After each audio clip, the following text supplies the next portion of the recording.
Au large du Mozambique, des eaux chaudes entourent des îles paradisiaques. Dans ces eaux de faible profondeur, la lumière du soleil alimente un foisonnement d'espèces. De riches courants marins charrient de la nourriture et inondent les prairies sous-marines.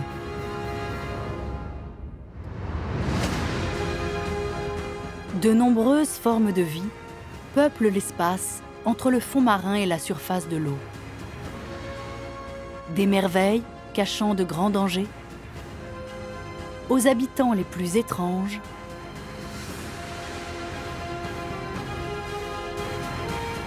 bienvenue dans un monde de couleurs et de contrastes.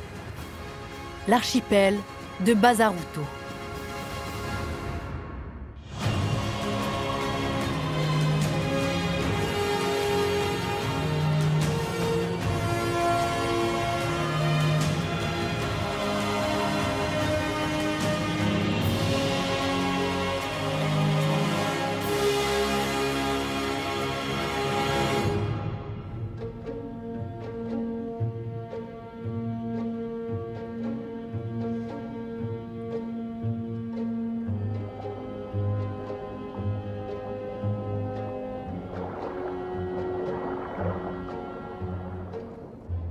Au large de la côte est de l'Afrique, un petit poisson cherche à s'établir le long d'un récif corallien. C'est un cantigaster à sel, et pour s'accoupler, il doit s'approprier un territoire.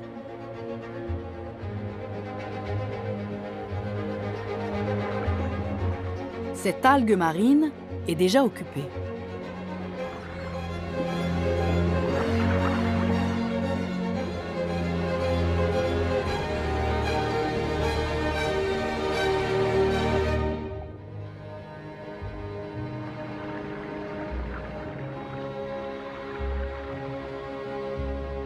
Heureusement pour le cantigaster, il vit dans un petit paradis où les récifs ne manquent pas.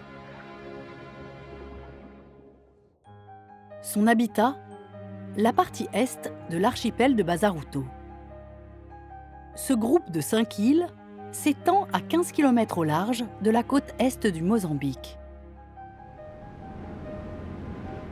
Les îles se trouvent au cœur d'une aire marine protégée et d'un parc national de 1400 km².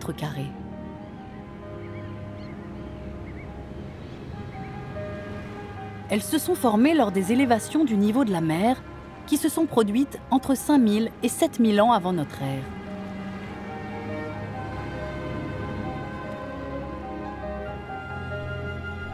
Aujourd'hui, des eaux peu profondes et baignées de soleil les cernent de toutes parts.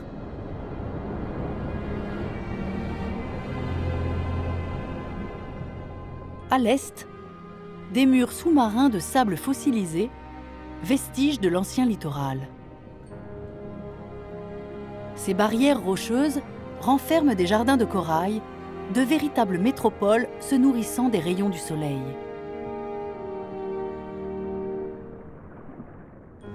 À l'ouest des îles, de vastes bancs de sable sont l'habitat idéal pour de larges étendues d'herbes marines.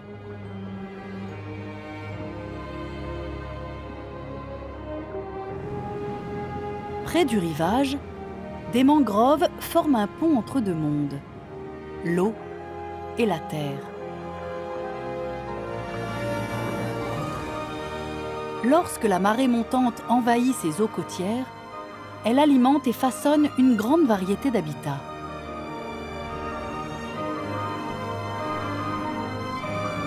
Les espèces vivant ici exploitent les éléments naturels de cet environnement dynamique.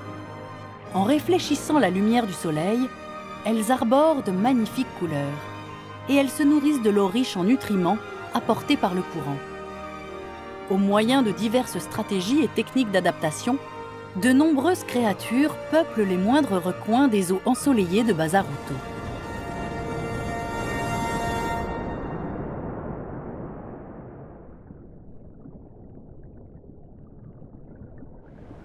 À l'est de l'archipel, s'étendent des récifs coralliens jusqu'à 20 mètres en dessous de la surface. Même à une telle profondeur, l'eau cristalline permet au soleil d'atteindre les coraux. Nous sommes à la limite extérieure du récif corallien. Un peu plus à l'est, le fond marin s'enfonce dans les profondeurs de l'océan Indien.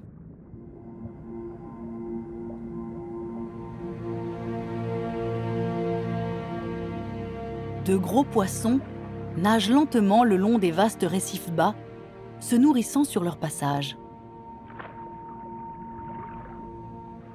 Celui-ci se nourrit principalement de petits invertébrés en tamisant du sable entre les coraux.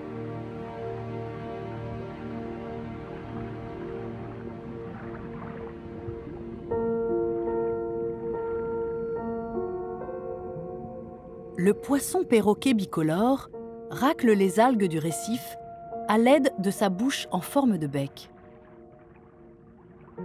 Ce poisson de grande taille vit la plupart du temps seul, sans compagnon de son espèce. Et ce n'est pas l'unique créature solitaire dans ces eaux. La murène léopard passe toute son existence seule dans sa grotte.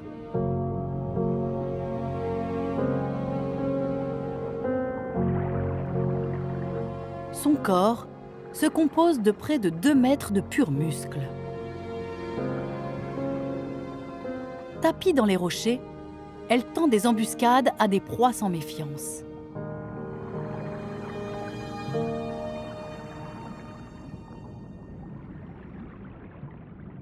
Mais tous ici ne vivent pas seuls dans les ténèbres.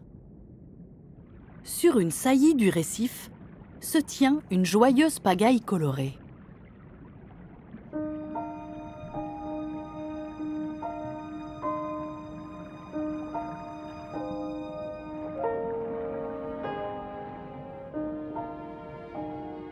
Parmi les plus gros poissons vivant en ces lieux, les chirurgiens couronnés se déplacent en groupe pour brouter des algues.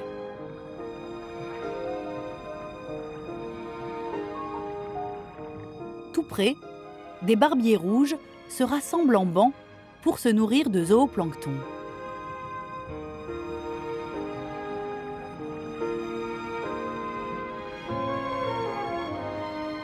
Le mâle, plus gros, vit et s'accouple avec son harem de femelles aux couleurs très vives.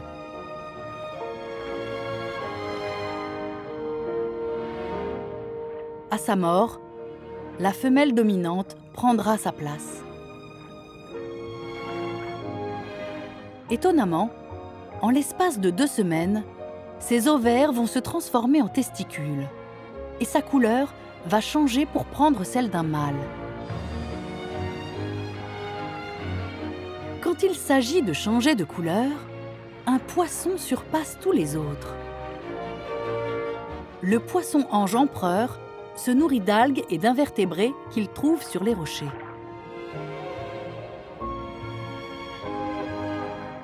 Ces fascinantes rayures en font l'un des plus beaux poissons de l'océan.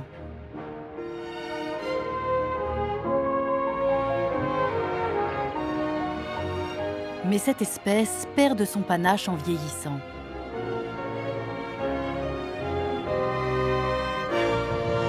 Un juvénile nage discrètement au milieu des coraux.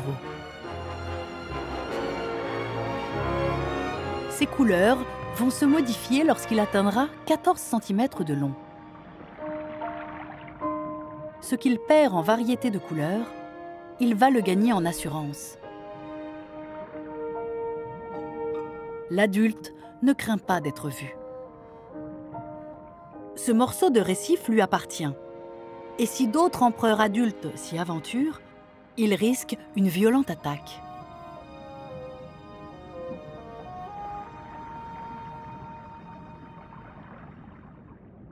Grâce à ses zébrures indiquant qu'il ne représente pas une menace, le juvénile peut nager en ces eaux en toute quiétude.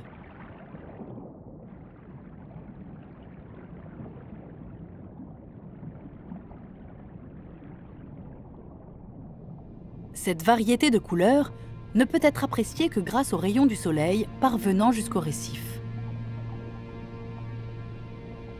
Pratiquement tous les coraux ont besoin de la photosynthèse des algues pour croître. À 20 mètres de profondeur, les coraux utilisent deux stratégies bien distinctes pour absorber le plus de lumière possible. Certains, comme ces coraux champignons, se développent sous forme de larges disques, maximisant ainsi leur surface.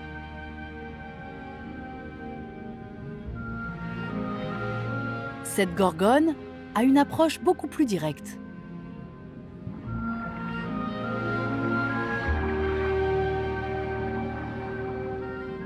Au lieu de s'étendre et d'attendre que la lumière l'atteigne, elle pousse vers le haut sous forme d'un unique filament pouvant dépasser 3 mètres de long.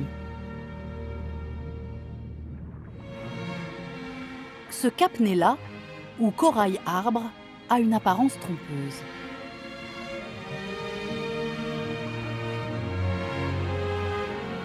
En dépit de sa couche de tissu charnu vert sombre, il est recouvert d'un faible nombre d'algues.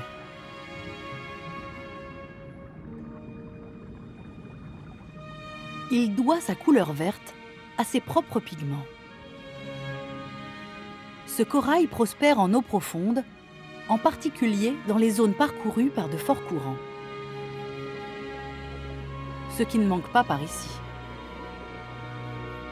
Le courant du Mozambique coule rapidement vers le sud, le long de la partie est de l'archipel de Bazaruto. Au bord de l'océan, ce récif est également exposé à de fortes houles. Les cyclones tropicaux sont capables de briser le plus robuste des coraux champignons, mais ces derniers peuvent se refixer sur le récif avec le temps.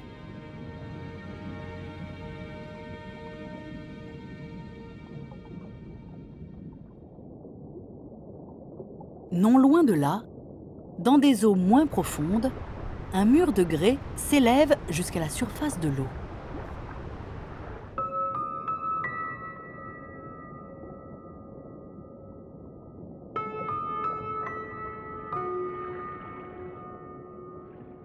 Ce mur marque l'endroit où se trouvait le rivage de l'île, il y a quelques milliers d'années, lorsque le niveau de la mer était plus bas. Le grès, dit de plage, s'est cimenté progressivement, quand de l'eau douce, s'infiltrant dans le sable, déposait des fragments minéraux à son point de rencontre avec la mer.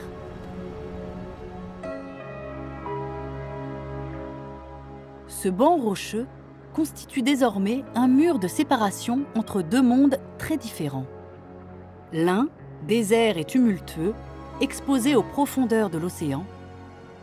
L'autre, paisible et fourmillant de vie, protégé par la barrière de grès. Sur les récifs de grès, du côté le plus turbulent du mur, l'eau semble calme. Mais il ne faut pas se fier aux apparences.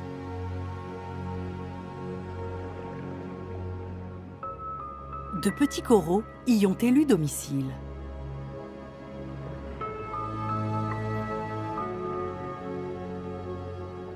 Le courant du Mozambique déferle sur cette côte à une vitesse pouvant atteindre 12 mètres par seconde, transportant d'importantes quantités de sable.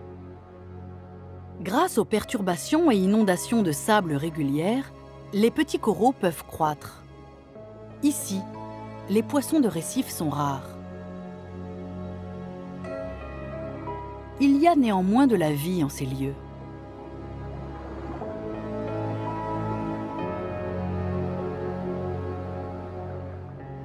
Ce monde regorge de coins et de recoins.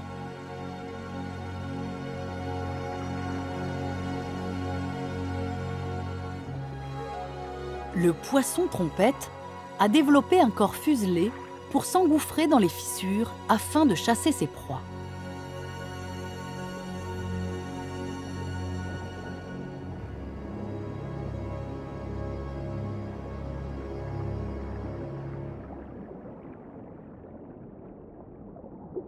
Certains poissons sont longs et fins, tandis que d'autres sont petits et trapus.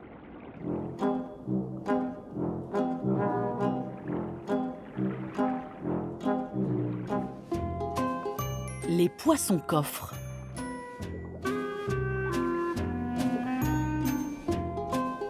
Ils font partie des rares vertébrés à posséder une carapace osseuse.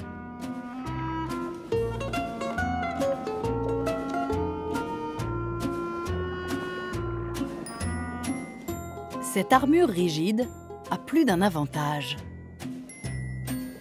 Sa forme particulière réduit la traînée lorsque le poisson-coffre se déplace dans l'eau. Elle joue également un rôle crucial en améliorant la manœuvrabilité du poisson.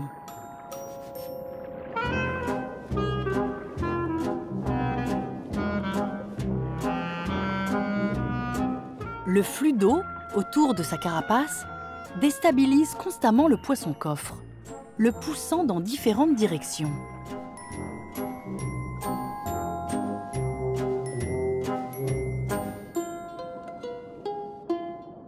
Il maintient sa trajectoire en actionnant régulièrement ses nageoires pectorales. Mais quand il a besoin de tourner, il laisse le flux de l'eau le pousser dans la direction souhaitée.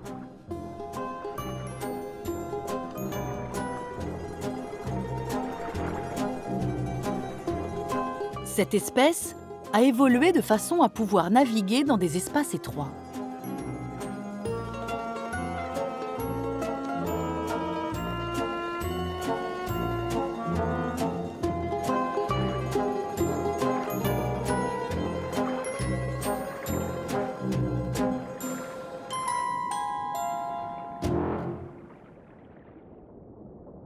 Sous les roches stériles de ce turbulent royaume se trouvent de profonds dépôts de sable, charriés par de puissants courants.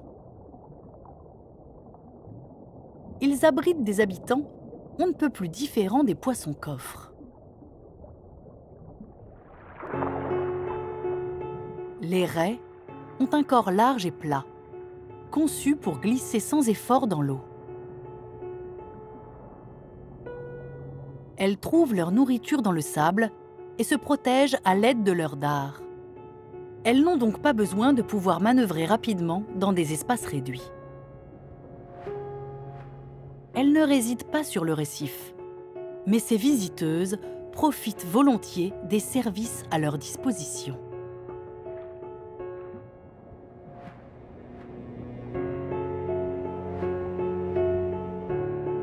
Les labres nettoyeurs sont connus pour être les médecins du récif. Ils gagnent leur vie en se nourrissant des parasites fixés sur la peau de plus grandes créatures.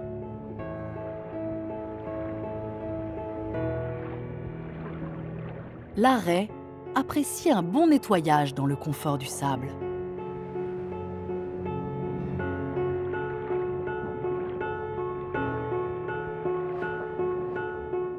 Le labre nettoyeur fait partie des rares résidents permanents du récif de grès. Mais certains visiteurs viennent de très loin en quête de proies faciles.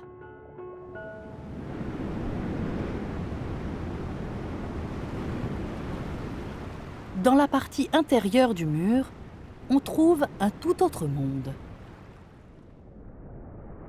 En s'écrasant sur le mur, les vagues se brisent et leur énergie se dissipe.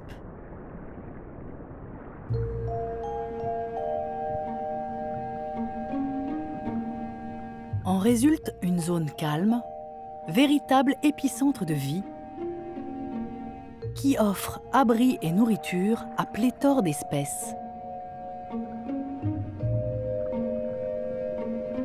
À 3 mètres sous la surface, le récif est inondé de soleil.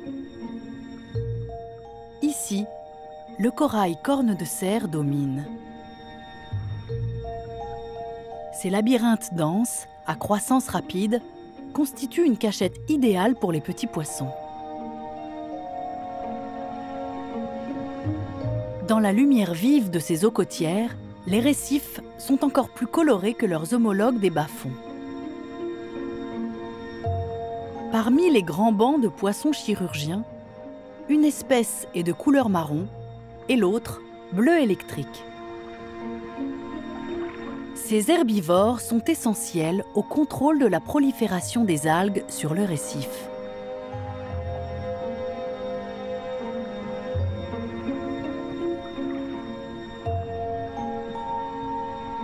À leur côté, des poissons papillons cochés ajoutent des teintes de jaune et de blanc à cette scène enchanteresse.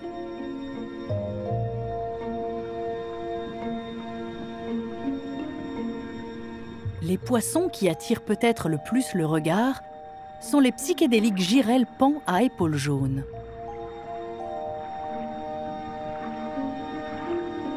Seuls les mâles sexuellement matures arborent les zébrures dorées auxquelles l'espèce doit son nom.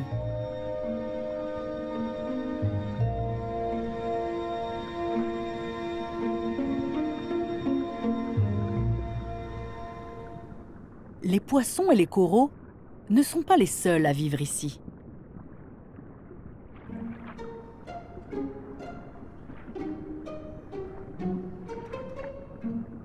Parmi les créatures les plus impressionnantes du récif, il y a les anémones de mer. Pouvant atteindre 80 cm de diamètre, ce sont les deuxièmes plus grandes anémones du monde. Pour ne pas être en reste, elles peuvent se refermer, révélant ainsi d'éblouissantes couleurs. Leurs longs tentacules sont dotés de cellules au venin urticant. Mais certains poissons sont immunisés contre les piqûres d'anémones.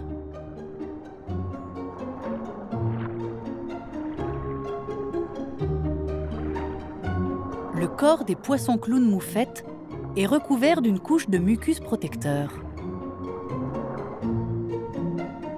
La petite famille de ce poisson est composée d'une femelle dominante, d'un mâle, ainsi que d'une poignée de juvéniles. Quand la femelle meurt, le mâle change de sexe pour prendre sa place. Le juvénile le plus gros se développe alors pour devenir un mâle mature. De cette manière, il y a toujours des femelles et des mâles reproducteurs dans chaque anémone. Entre les longs tentacules urticants, le poisson clown est à l'abri des prédateurs du récif.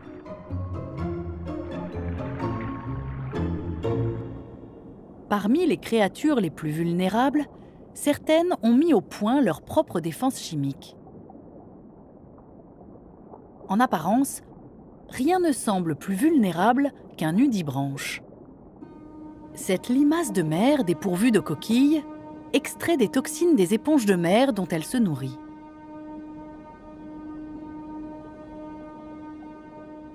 Elle stocke ensuite ces toxines dans ses organes, leur conférant ainsi un goût détestable dans le but de décourager d'éventuels prédateurs.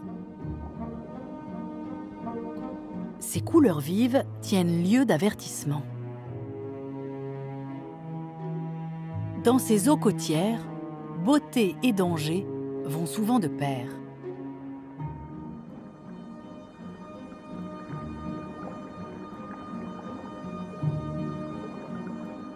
De délicates roses sous-marines ornent le récif. Ce sont des rubans d'œufs de nudibranche contenant une toxine dissuasive, tout comme leurs parents. Non loin de là, le cantigaster à sel est toujours en quête d'un territoire. Comme le nudibranche, il a recours à ce que l'on appelle l'aposématisme, ou couleur d'avertissement. Ces teintes, noires et jaunes très vivaces, alertent les prédateurs des toxines mortelles que contient sa peau. C'est l'équivalent animal d'un panneau indiquant un danger biologique. Le cantigaster peut ainsi flâner à son aise sur le récif.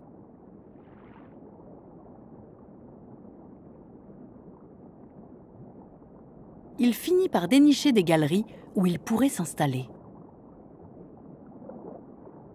Il y sera abrité du léger courant s'écoulant sur le récif.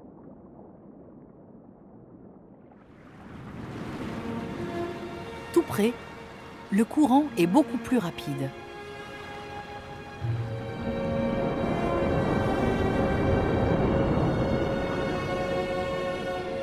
Par endroits, la force de l'océan ouvre des brèches dans le mur. L'eau s'engouffre alors par de larges ouvertures, inondant le récif de substances nutritives. Là où l'écoulement est le plus fort, s'est formé un immense bassin appelé bocal à poissons par les locaux. Pas de récif ici, seulement une gigantesque cuvette de 14 mètres de profondeur, principalement recouverte de sable.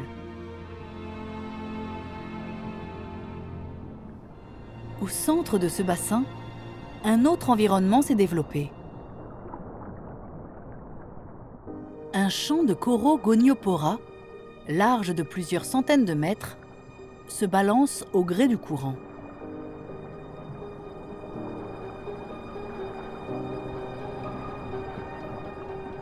Ce corail se nourrit de plancton qu'il attrape à l'aide de ses polypes ressemblant à des tentacules. Sous ces airs de corail mou, c'est en réalité le seul corail dur à déployer ses polypes tout au long de la journée. On le qualifie de corail diurne.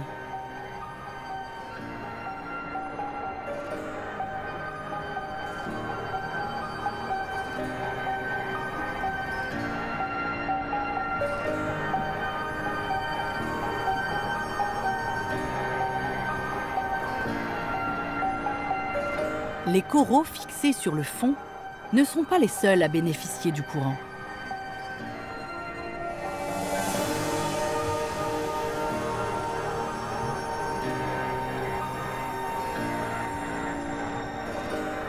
Un banc de diables de mer glisse dans l'eau.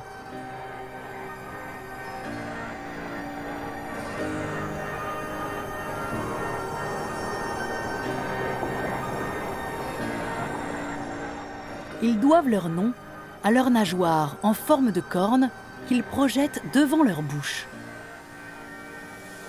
Loin d'être des instruments de mort, ces nageoires aident les raies à guider le plancton jusqu'à leur bouche.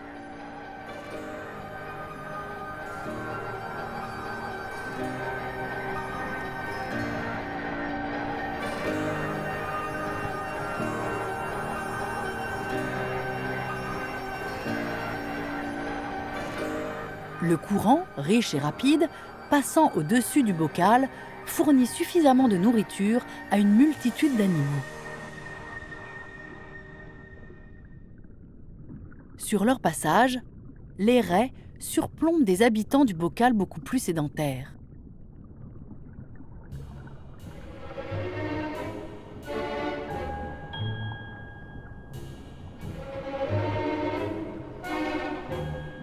Les anguilles jardinières mouchetées passent leur vie dans des terriers qu'elles creusent dans le sable.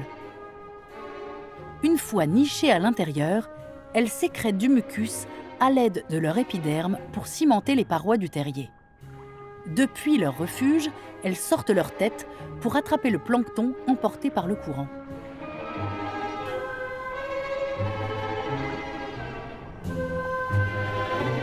Au-dessus d'elles, un visiteur beaucoup plus imposant profite lui aussi de l'aubaine. C'est un requin-baleine, le plus grand de tous les poissons. À l'instar des coraux, des raies et des anguilles, il est là pour se nourrir de plancton, abondant dans les eaux riches qui inondent le bocal. Le requin-baleine ne fait que passer. Il fait le plein de provisions avant de retourner dans les profondeurs de l'océan. Pour beaucoup, le bocal est une source de nourriture permanente.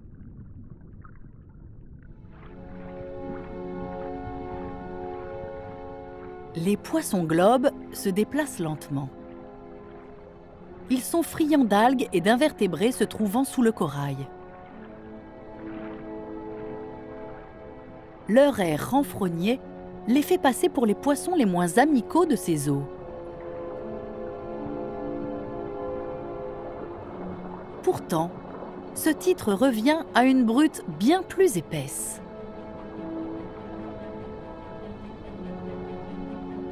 La dénicher est un véritable défi. Tapi dans les coraux, le mérou malabar guette des poissons et des crustacés qui ne se doutent de rien.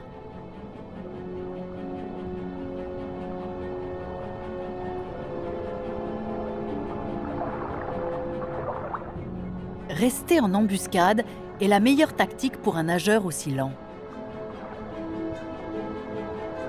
Cet énorme poisson mesure 1,50 m de long. Son camouflage militaire est idéal dans cet environnement corallien. Il ne revient jamais bredouille. Un mérou malabar importun s'est aventuré sur son territoire.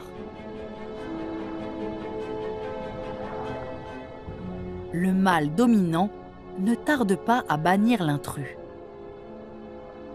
Ce plus petit spécimen devra se trouver un autre terrain de chasse.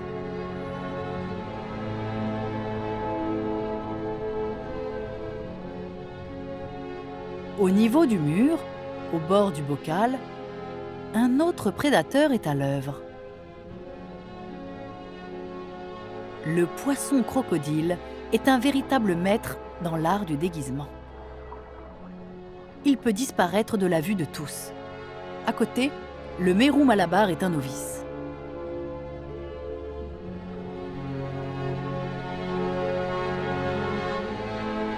Tandis que la brute des fonds marins approche, le poisson crocodile garde confiance en son camouflage. Jusqu'au dernier moment.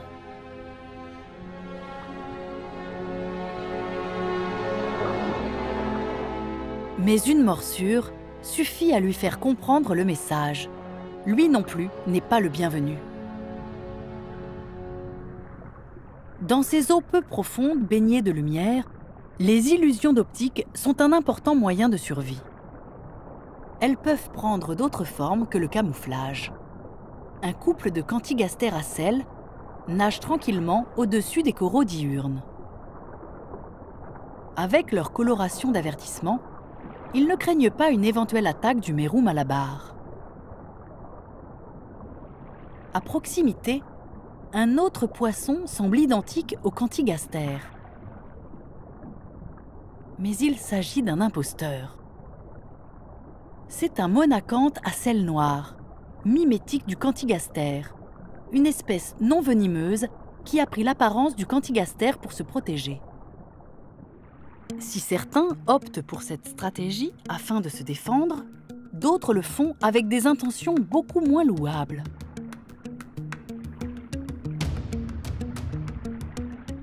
Et quel meilleur poisson à imiter que le nettoyeur préféré du récif? Le blenny à dents de sabre est la copie conforme du labre nettoyeur.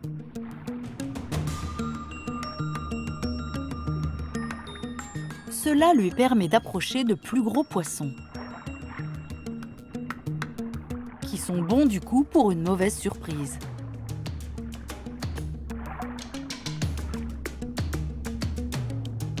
Le blenny est doté d'une paire d'énormes canines situées dans sa mâchoire inférieure, dont il se sert pour arracher des morceaux de chair sur des victimes sans méfiance.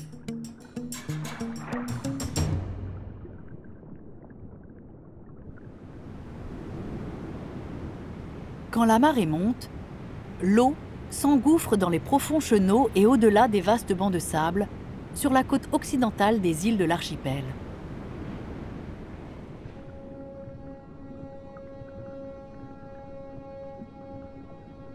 Ici, l'eau balaie des herbiers marins, couvrant une surface de 90 km². Fait remarquable, ces plantes entièrement submergées ont su s'adapter par rapport à leurs ancêtres terrestres et se reproduisent grâce à des fleurs à pollinisation hydrophile. Le pollen de ces fleurs se regroupe en de longs filaments, pouvant être transportés par le courant d'une plante à une autre. Les prairies sous-marines sont vitales pour les récifs voisins. Leurs racines stabilisent le sable, l'empêchant d'être balayé par le courant. Ainsi, l'eau reste claire et laisse passer les rayons du soleil, indispensables à la vie sur le récif. Ces étranges prairies accueillent une remarquable diversité d'espèces. Certaines sont familières, comme les raies et les jeunes poissons s'abritant dans les herbes.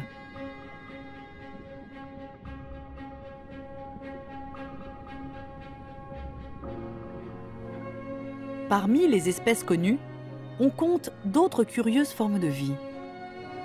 Un syngnathe est emporté par le courant déferlant entre les herbes marines.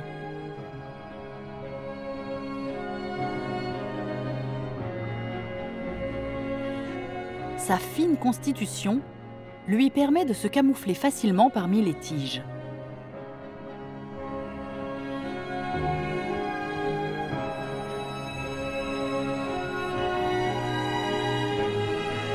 Ce mâle transporte une poche d'œufs logée dans la peau de son ventre.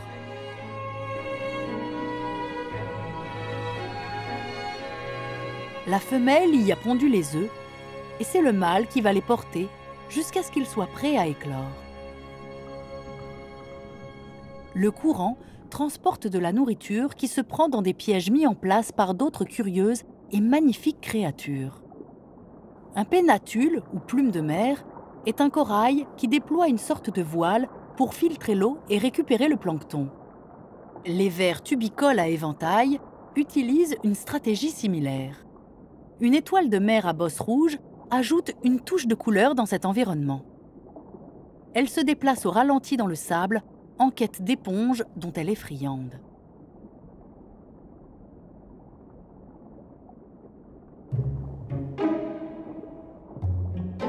La plus bizarre de toutes ces créatures est probablement le concombre de mer. Certains font penser à des chenilles géantes. D'autres présentent plus une ressemblance avec le légume dont ils portent le nom. Malgré leur dénomination, ce sont des animaux, apparentés aux étoiles de mer et aux oursins. Ils sont les recycleurs de ce royaume sous-marin. Ils se nourrissent de détritus provenant du fond marin et de plancton. Ils décomposent leur nourriture en de plus petites particules, les recyclant dans le système à la manière des vers de terre. En cas d'attaque, certains expulsent de longs filaments collants et toxiques pour immobiliser leur ennemi.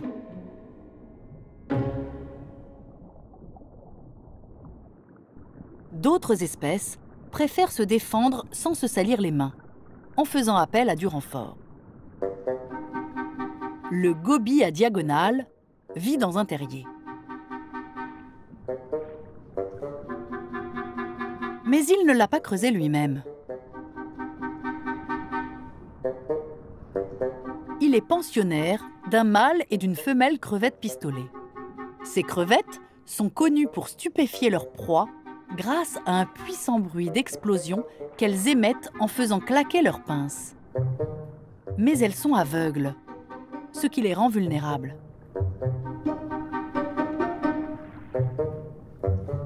C'est là que le gobie entre en jeu.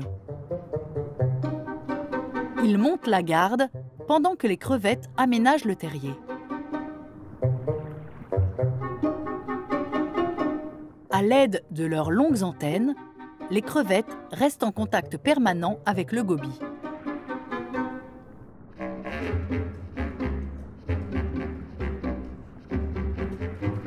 Et à son signal, tout le monde disparaît en un clin d'œil. En retour, les crevettes partagent leur abri souterrain avec le gobie.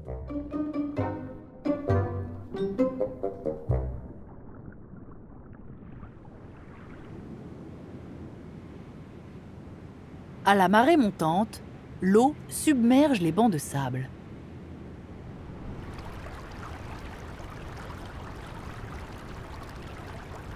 Elle finit par atteindre un environnement de très faible profondeur.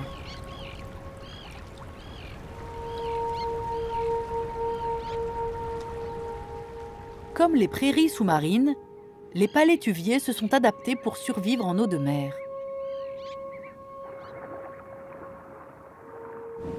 Quand l'eau se retire, les racines sont exposées.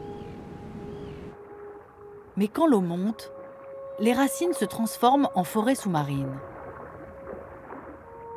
Elles offrent un abri vital aux jeunes poissons récifaux et contribuent à la santé de l'écosystème, à la manière des prairies sous-marines.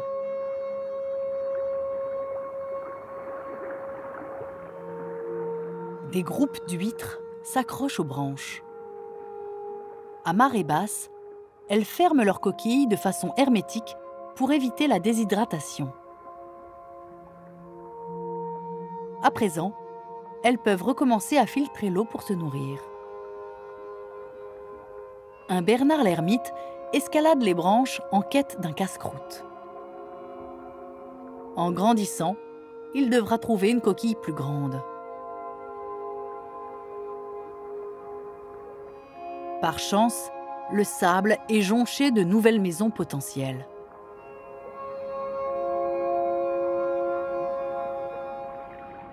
À la marée montante, des bancs de poissons envahissent les eaux côtières.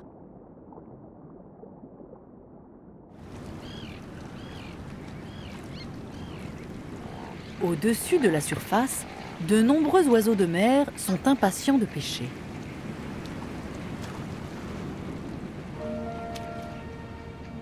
Mais les poissons ne manquent pas de cachette.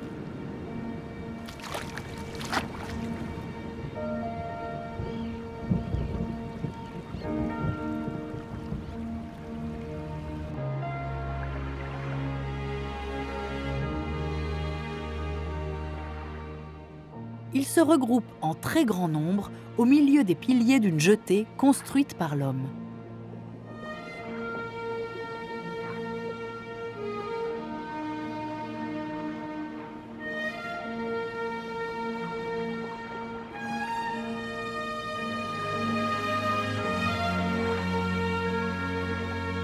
Là, sont rassemblés des personnages hauts en couleur.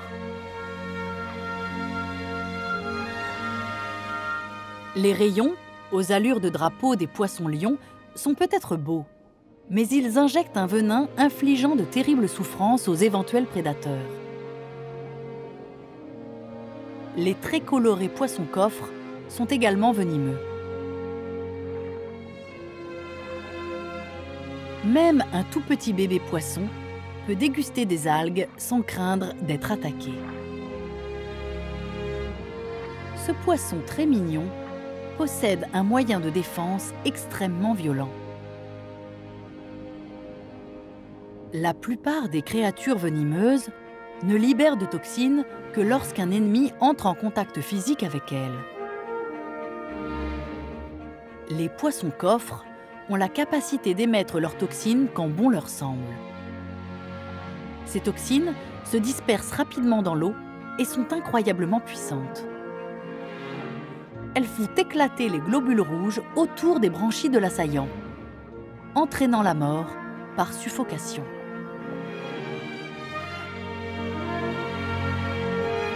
Cette arme chimique fait de ce petit poisson en apparence inoffensif l'une des créatures les plus dangereuses de cet habitat tropical.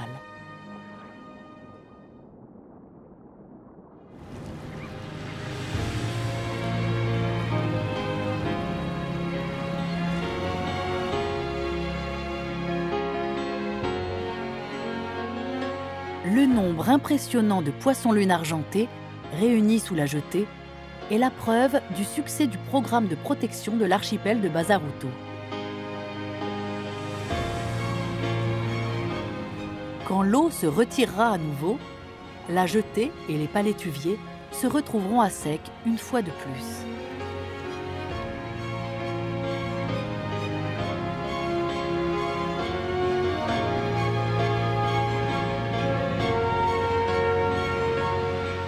Mais pour la majorité des habitants des eaux de Bazaruto, ces rythmes passent inaperçus.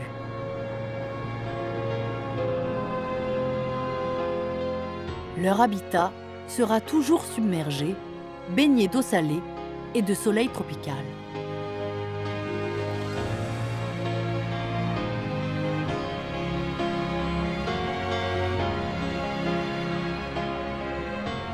Qu'elles aient évolué pour se faire remarquer ou se camoufler, ces créatures tirent avantage des nombreux recoins qu'offre ce merveilleux et varié monde sous-marin.